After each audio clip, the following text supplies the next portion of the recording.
γλεντιά και τα λάθη μας, τα γούστα μας οι ερώτες, στιγμές μας αφανερωτές. Τα γούστα μας χαράματα, με γελιά και με κλάματα,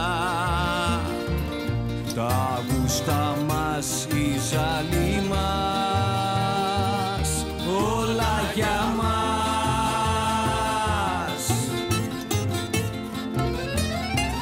Χαλαλή μας.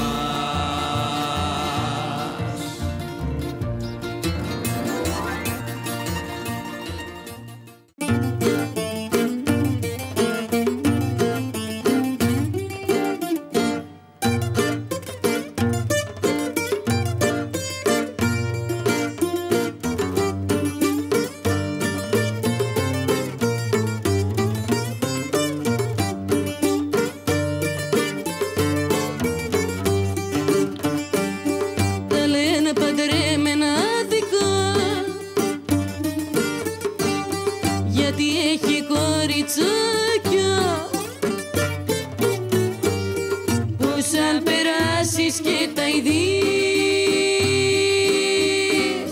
σε βάζουν σε μεράκια, πως αν περάσεις και τα ειδείς σε βάζουν σε μεράκια.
Σήμερα τα γούστα μας τα κάναμε με 3 κυρίες που έτυχε να τις γνωρίσω μέσω της μικρής μου της κόρης, η οποία μου είπε ότι, ξέρεις, μου λέει, είναι κάτι φίλες μου, κάτι συμμαθήτριες από άλλο γυμνάσιο βέβαια, που παίζουν ρεμπέτικα. Επειδή ο όρος ρεμπέτικα είναι λίγο περίεργος, αλλά εκείνη ήξερε, το ψάξα λίγο και όντως παίζουν ρεμπέτικα.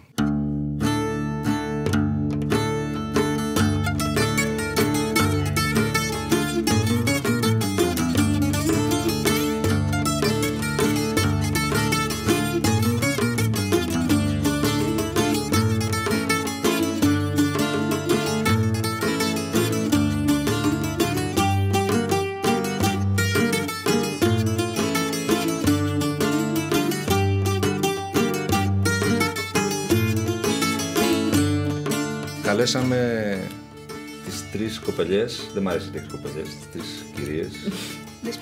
Δεσποινίδες, ό,τι θες. Άρτεμις, Πες μου το επώνυμό σου. Νταλιαπέ. Έχεις δίκιο, δεν το θυμόμουν πάλι. Η Άρτεμις Νταλιαπέ, η οποία έπαιζε χρουστά.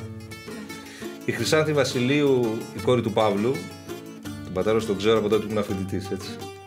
Εξού και εξηγήθηκε όταν είδα αυτά που παίζετε, γιατί τα παίζετε. Παίζει μπουζούκι και τραγουδάει. Και η Ελίνα Γερακίτη παίζει κιθάρα και τραγουδάει. Εντάξει.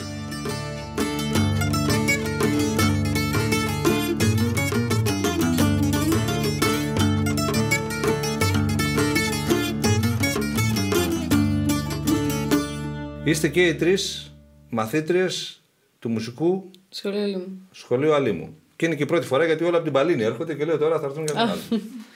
Και έχετε πάρει και το ρεκόρ της μικρότερης ηλικίας. Καταρχήν ευχαριστώ που είστε όλες τρίτη ηλικίου και ξεκλέψατε χρόνο για να έρθετε. Από ποιο να ξεκινήσω, θα ξεκινήσω από εσένα, Χρυσάνθη. Καταρχήν πες μου τι παίξατε. Λοιπόν, παίξαμε 2 κομμάτια του Τσιτσάνη. Το ένα είναι σε εκτέλεση της Ιωάννας Γεωργοπούλου και το άλλο σε εκτέλεση της Ντέζη Σταυροπούλου. Και τι άλλο παίξατε. Α, ναι, παίξαμε και ένα οργανικό.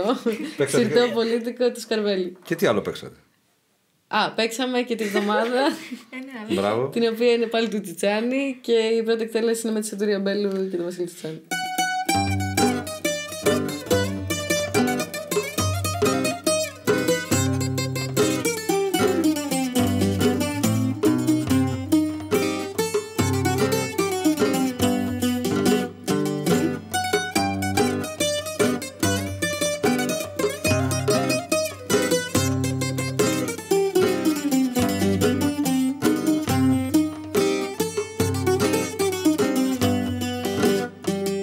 Ματιάσανε την αγάπη μας εχθροί και φιλιαράδα και το ρομάτζο κράτησε μονάχα μια εβδομάδα. Δευτέρα τα μιλήσαμε, Τρίτη τα κρυφοψήσαμε, Τετάρτη φιληθήκαμε, Πέμπτη στεφανωθήκαμε, Παρασκευή μ' απάτησες, Σαββάτο μ' παράτησες και Κυριακή αργία και σάλα με υγεία.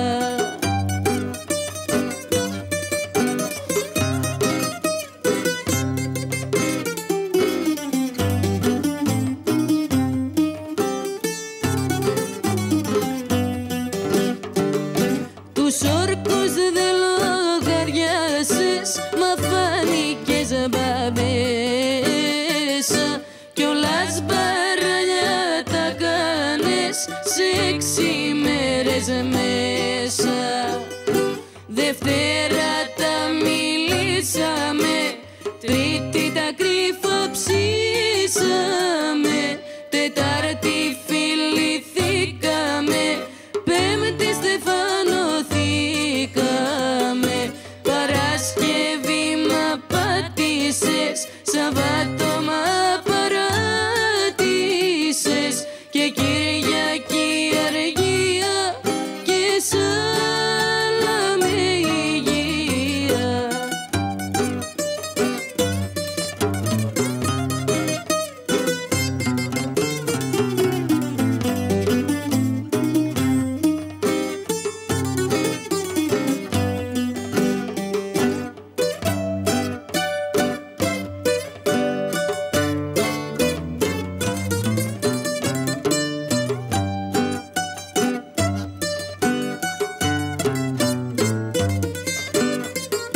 Δευτέρα τα μιλήσαμε, Τρίτη τα κρυφοψήσαμε, Τετάρτη φιληθήκαμε, Πέμπτη στεφανωθήκαμε, Παρασκευή μ' απάτησες, Σαββάτο μ' παράτησες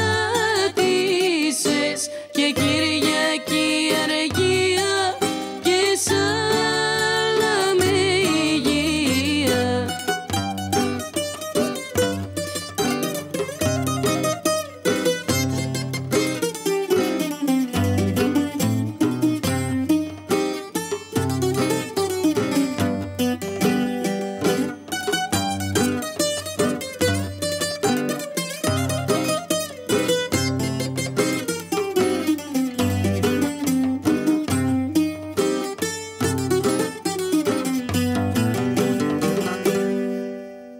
και τα τρία τα είπανε κυρίες. Δηλαδή, Ναι. 2 Γεωργακοπούλου. Έχετε μια αιμονή με τη Γεωργακοπούλου, Ελίνα?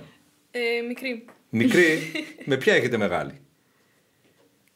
Ποιο σας αρέσει περισσότερο? Βασικά θα σας πω, όταν ξεκινήσαμε να παίζουμε με την Ελίνα, είχαμε μια τεράστια αγάπη για τη Γεωργακοπούλου. Τεράστια αγάπη για τη Γεωργακοπούλου. Παίζαμε δηλαδή σχεδόν μόνο Γεωργακοπούλου.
Σαν την καρδιά μου τίκι τίκι τάκ χτυπάει πονεμένα.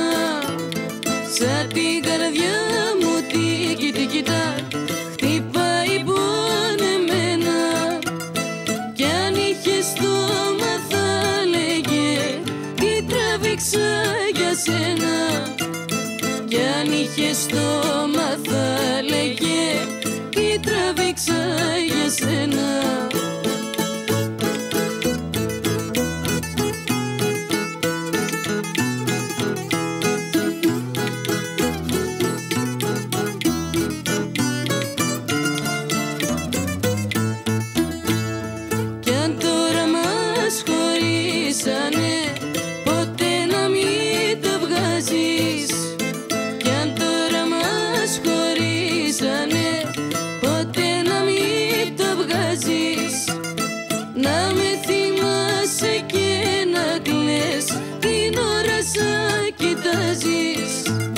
Να με θυμάσαι και να κλαις την ώρα σαν κοιτάζεις.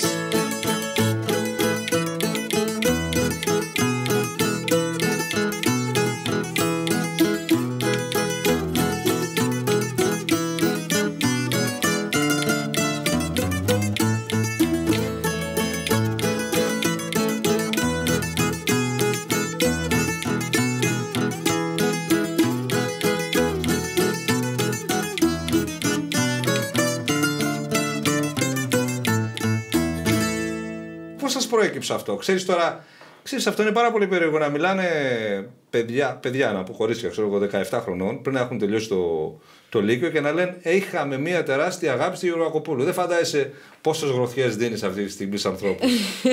Που εμένα μου αρέσει, δηλαδή, για πες. Βασικά, προσωπικά, εμένα με συγκίνει πάρα πολύ η φωνή της. Μαζί με τη Σωτηρία Μπέλινα, οι αγαπημένες μου τραγουδιστές του ρεμπέτικου, ναι. Μάλιστα. Και η Νίνου δεν σου αρέσει? Θα σας πω, δεν είναι τόσο στα αυτιά μου η Νίνου ούτε η Εσκενάζη, αν και τις εκτιμώ βαθύτατα. Ναι, προφανώς, αλλά δηλαδή εγώ θα προτιμήσω να παίξω, ας πούμε. Κατάλαβα. Ναι. Εσύ, Ελίνα? Εγώ είμαι λίγο πιο πολύ του παλιού. Του παλιού εννοείς του προπολεμικού? Ναι. Μάλιστα. Μ' αρέσουν αρκετά τα προπολεμικά και τέτοια, αλλά. Λόγω οργάνου. Λόγω κιθάρας δηλαδή. Δεν ξέρω. Απλά. Ποιος αρέσει εσένα περισσότερο, δηλαδή, όταν λες προπολεμικά, τι εννοείς? Εννοείς και ο Τσιτσάνης ο προπολεμικός σου αρέσει. Ναι, Μάρκος, ή δεν Ναι. τον αναφέραμε? Σ' αρέσει? εννοείται. Χατζηχρήστος. Ναι. Όλοι αυτοί. Και εσύ, Άρτεμι, Εγώ τι. πώς έμπλεξες με τα κουρστάες? Είναι μια. Δεν ξέρω. Έκατσε η φάση και έμπλεξα. Δεν μου λες, παίζεις και άλλες μουσικές με τα κουρστά ή μόνο σε ρεμπέτικα?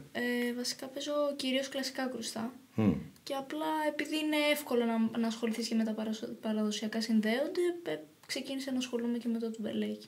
Σ' αρέσει? Ναι, επειδή έπαιζαν και τα κορίτσια γιατί τις άκουσα. Δεν είπαμε βέβαια εδώ ότι έχετε ένα συγκρότημα το οποίο πώς λέγεται? Βασικά, εντάξει, αυτό το όνομα το βρήκαμε λίγο έτσι από γρήγορα, γιατί όπως και εκείνο το βίντεο που είχαμε ανεβάσει, πως είχα πει ότι. Σκοπεύετε να τα αλλάξετε δηλαδή? Όχι, γενικά δεν σκοπεύαμε νομίζω να έχουμε κάποιο όνομα. Απλά. Για εμπορικούς λόγους. Για να μπορέσει να κλείνει το Επειδή βιβλίο. μας ζήτησαν να το κάνουμε, δηλαδή. Ναι. Και επειδή είχα ένα αγαπημένο κομμάτι, τον Καϊξή, Το που Χατζηχρήστο. λέγεται Γκιουζέλ Χανού μέσα. Και επειδή είμαστε και κοπέλες και το ένα και το άλλο, είπαμε να μας. Το βγάλατε Γκιουζέλ Γκιουζέλ Χανού. Χανού. Ναι. Έχετε αρχίσει και εμφανίζεστε σε κάποια μαγαζάκια, έτσι, από εδώ και από εκεί. Ναι. Κάνετε δηλαδή. Είναι λίγο ζώρικο να εμφανίζεστε και να λέτε αυτά τα τραγούδια. Πώς σας δέχονται που είστε τρεις δεσποινίδες, όπως είπε, σ' άρεσε έτσι, να παίζετε ρεμπέτικα? Ζεστά. Ζεστά έτσι. Θεωρώ, ναι, δηλαδή δεν έχουμε ακούσει κάτι ποτέ αρνητικό ή κάτι τέτοιο. Ψάχνεστε με τα τραγούδια? Άμα. Δεν το κάνω εσκεμμένα, να το πω έτσι. Δηλαδή δεν κάθομαι ούτε εγώ ούτε η Ελίνα, νομίζω. Για να μιλάω για μένα και για τους δύο μας. Δηλαδή αυτό δεν καθόμαστε να θα ψάξουμε τραγούδια και καθόμαστε και ψάχνουμε τραγούδια. Όχι, το πρόγραμμα που βγάζετε βέβαια λέτε τραγούδια που σας αρέσουν ή τραγούδια που είναι δεξιοτεχνικά ή τραγούδια τέλος πάντων που σας ζητούν. Όχι, όχι. Τραγούδια που μας δουν, νομίζω δεν παίζουμε. Όποια μας αρέσουν. Δεν σας αρέσουν, έτσι. Ναι. Σας αρέσει και ο Χιώτης, γιατί έχω δει να τραγουδάτε καφεδάκι, να τραγουδάτε λίγο. Λίγα πράγματα. Λίγα πράγματα, Ο Χιώτης πριν την Αμερική. Ο Χιώτης με το τρίχορδο. Ο Χιώτης, ο τρίχορδος Χιώτης, ναι. Μα βέβαια, γι' αυτό συζητάμε, αφού μιλάμε για Εντάξει, ρεμπέτικα. ο τετράχορδος Χιώτης. Όχι, γιατί σας είδα και ζοριστήκατε. εντάξει. Γι' αυτό. Το κατάλαβα πάρα πολύ καλά. Από λαϊκά τι κάνετε, δεν παίζετε ποτέ λαϊκά? Λαϊκά. Δηλαδή θα σου πω τώρα, το Στη θάλασσα βαθιά θα πέσω, το ξέρεις το τραγούδι? Ναι. Του Ζαμπέτα ή του Θα Μάρκου. σας πω. Αυτό τι είναι λαϊκό ή ρεμπέτικο? Τι να σας πω τώρα, ρεμπέτικο θα το λέω. Έτσι, μπράβο, συμφωνώ μαζί σου. Ναι. Εσύ συμφωνείς, Ελίνα? Δεν συμφωνώ. Εντάξει, εδώ κομμάτια, ας πούμε, λέω, εγώ π.χ. λέω κομμάτια όπως και η Ελίνα που τα νιώθω, να το πω αυτό. Κατάλαβα. Δηλαδή δεν θεωρώ ότι μπορώ να υποστηρίξω ένα τέτοιο κομμάτι. Ναι, Ας πούμε, κοίταξε. εδώ. Αν θέλετε έτσι τη γνώμη μου, δεν είναι συμβουλή, συνεχίστε να λέτε τραγούδια που νιώθετε ότι και τα αγαπάτε και τα λέτε και μια χαρά θα πάτε. Και καλά να είμαστε, σε καμιά 15 χρόνια θα έχετε πλέον, θα είστε και γνωστές, θα λέτε και τέτοια. Και εν πάση περιπτώσει είστε η νέα γενιά, η νέα δύναμη και βέβαια κάποια στιγμή όταν ξεπεράσετε τη μαθητεία και να παίζετε αυτά τα παλιά τραγούδια πρέπει να προχωρήσετε και στη δημιουργία. Αυτό είναι προϋπόθεση για να προχωρήσει αυτό που αγαπάτε. Τη συγκεκριμένη μουσική. Δεν θα γράψεις ρεμπέτικα. Αλλά αυτό είναι σίγουρο. Όταν έχεις στο μυαλό σου όλα αυτά, αυτό που θα γράψεις θα είναι υγιές. Αυτό θέλω να σου πω. Μακάρι. Έτσι, ναι. Δηλαδή, να σου κάνω και μια ερώτηση για να τελειώσουμε. Να σας κάνω μια ερώτηση. Υπάρχει περίπτωση κάποιος άνθρωπος που είναι σαν και εσάς, στην ηλικία τη δική σας, να γίνει, ξέρω εγώ, μετά από 10 χρόνια και να έχει στο μυαλό του αυτά τα ρεμπέτικα που αγαπάτε εσείς, τα παραδοσιακά, γιατί και το ρεμπέτικο με το παραδοσιακό είναι μια συνέχεια, ή και κάποια τραγούδια λαϊκά, υγιή τώρα για να μην μπούμε στα αυτά, και να γράψει αυτά που γράφονται σήμερα. Υπάρχουν και αξιόλογα πράγματα που γράφονται σήμερα. Συμφωνώ μαζί σου. Ναι. Ενώ τα υπόλοιπα που τα ονομάζουν λαϊκά αποκλείεται. Αυτό το. Εντάξει, πλέον έχει παραφραστεί αρκετά η έννοια. Βασικά δεν έχει παραφραστεί. Λάθος. Έχει κακοποιηθεί. Αυτό μάλλον, γιατί αφού εκφράζουν το λαό, αυτή τη στιγμή αυτά λαϊκά είναι. Να ξέρετε ότι αν νομίζετε ότι έχετε κάτι να πείτε και να εμφανίσετε, εμείς είμαστε εδώ, δεν έχουμε κανένα πρόβλημα. Καλή επιτυχία στις εξετάσεις, το πιο βασικό. Και μόλις είστε φοιτήτρες και έχετε ένα συγκρότημα, εδώ είμαστε εμείς. Θα τα ξαναπούμε. Ευχαριστώ πολύ. Εμείς